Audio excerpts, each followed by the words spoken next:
Module 8, Political and Social Philosophy, Lecture 8b, Social Contract, Distributive Justice.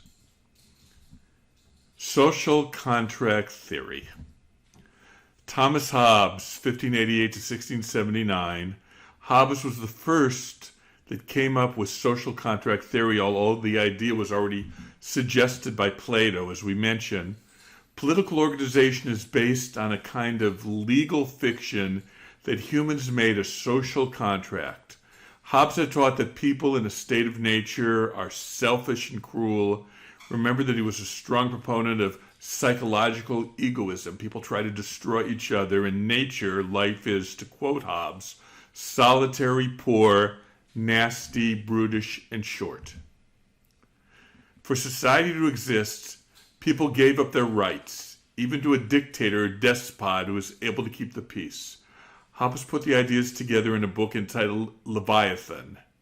Remember, Leviathan is a giant sea monster in the Bible. Legal positivism teaches that government is the basis of laws, and that whatever government enacts is the absolute law. Laws grow out of power, so there are no just laws or unjust laws. They're just simply government laws, and Hobbes was all in favor of the government simply enacting laws to keep the peace. To Hobbes, government prevents the war of all against all, which is fundamental to human nature. John Locke, 1632 to 1704. Locke was also a social contract philosopher. We already studied him a while ago when we talked about empiricism. But Locke saw a more limited role of government.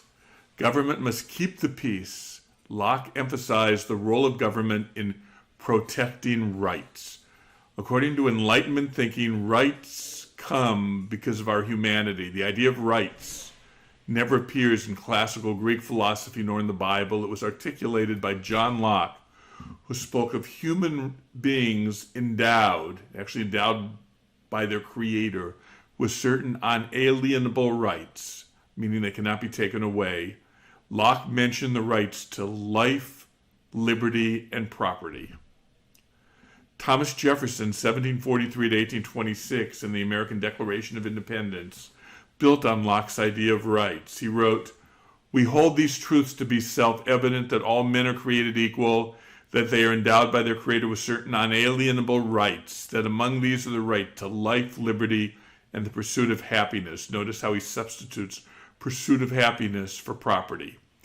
That to secure these rights, governments are instituted among men, deriving their just powers from the consent of the governed. So we already see that government does not have absolute power, according to Locke. There has been a gradual growth in the enumeration of rights. Some include the right to medical care for all humans. The Supreme Court defined a right to privacy, which became the basis of the right of abortion. Recently, there was an expansion of the rights of gays to marry. Meanwhile, many argue for the absolute right to own and carry guns. What if a person's rights interfere with the rights of another? Does a conservative Christian baker have the right on religious grounds not to bake a cake for a gay couple getting married? That was a real case that made it to the Supreme Court of the United States. Jean-Jacques Rousseau, 1712 to 1778. Rousseau is another social contract philosopher. We already mentioned that he totally disagreed with Hobbes. People in a state of nature are naturally good. It is society that corrupts people. People are born free and everywhere are in chains. Since society exists, there must be a social contract to create a government. Governments must respect what Rousseau called a national will that can be decided through pure democracy. So he believed that there is such thing as the will of the people. Society as a collective body comes up with this will. Rousseau was one of the first thinkers of the Romantic movements, which rejected the stark rationalism of the Enlightenment in favor of a greater emotionalism and a return to nature. Thought question: are the biblical religions like Christianity and Judaism closer to Hobbes or Rousseau? Is humanity left in nature fundamentally evil or fundamentally good? We've raised that before. I'll let you think about that question. John Stuart Mill, 1806 to 1873. Mill, as we already mentioned, was a major thinker of utilitarianism. Remember, he said that there are different qualities of pleasure. He also developed the idea of non-malfeasance, avoiding harm. He was particularly concerned about harm to minorities, something that was not a concern of Rousseau. Rousseau said there's a national will. But what if the people, by the national will, chooses to take away the rights of a minority, which they often have in history? Therefore, John Stuart Mill was a very strong advocate of freedom of speech so that minority views can be heard. One can see how these political theories developed in the modern state. The problem is, what about justice, in particular, distributive justice? Is it right that some people have property and others do not? Was Locke right? Is there really a right to property? Or should the government pursue what is often termed social justice, a fair allocation of society's resources? This is the goal of distributive justice. Distributive justice. Should the government take money from the wealthy and redistribute it to the poor? This is the meaning of distributive justice. The usual definition of justice is giving everyone what is due to them. In this sense, justice means absolute fairness. In fact, philosopher John Rawls, who we will study momentarily, spoke of justice as fairness. Rawls sees social contract theory to speak of distributive justice. This is an attempt to make sure that people have equal access to the necessities of life. Often it means taking from those who have more and giving to those who have less. Is this fair? We will look at 5 different thinkers, including Rawls. Karl Marx, 1818 to 1883. As already mentioned, Marx was a dialectical materialist. He taught, the philosophers have only interpreted the world. The point, however, is to change it. Marx was very upset with the horrible working conditions in industrial Britain. The problem is that the working class, proletariat, did not own the value of their labor. Their labor went to the capitalists, bourgeoisie. Marx believed that eventually the proletariat would overthrow the bourgeoisie. A new society would emerge where workers would own the means of production.